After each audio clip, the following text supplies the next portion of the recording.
bir zamanlar bölgəmizdə, yəni Güney Qafqazda müharibəni, savaşı, göz yaşın, nifrəti müdafiə edənlər, təbliğ edənlər daha doğrusu, indi Azərbaycan-Ermənistan arasında sülh müqaviləsini istəmirlər.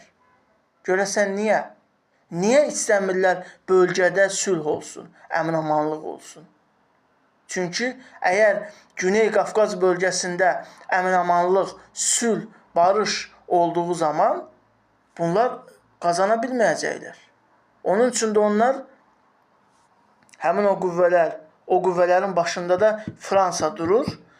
O qüvvələr Azərbaycanda ən əsas bölgəmiz Güney Qafqazda münaqişə yaradıb, yəni hər iki tərəf arasında, Ermənistan və Azərbaycan arasında münaqişə yaradıb, o münaqişədən qazanmaq istəyirlər.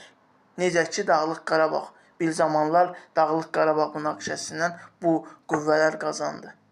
Və cənab Əliyev çox düzgün daxili, xarici siyasəti nəticəsində və diplomatiya, müdrik diplomatiya siyasəti nəticəsində Ermənistanla artıq sülh müqaviləsi hazırlandı.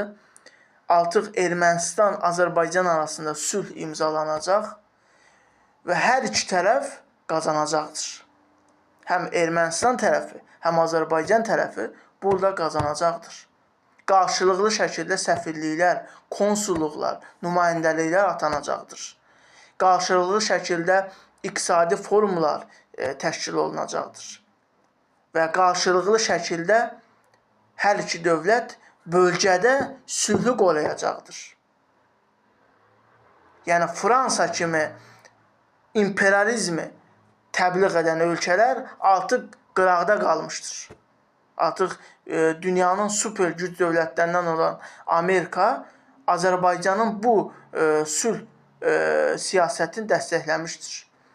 Xüsusən cənab Əliyevin, Prezident Əliyevin sülh təklifini Amerikanın prezidenti Donald Trump dəstəkləmişdir.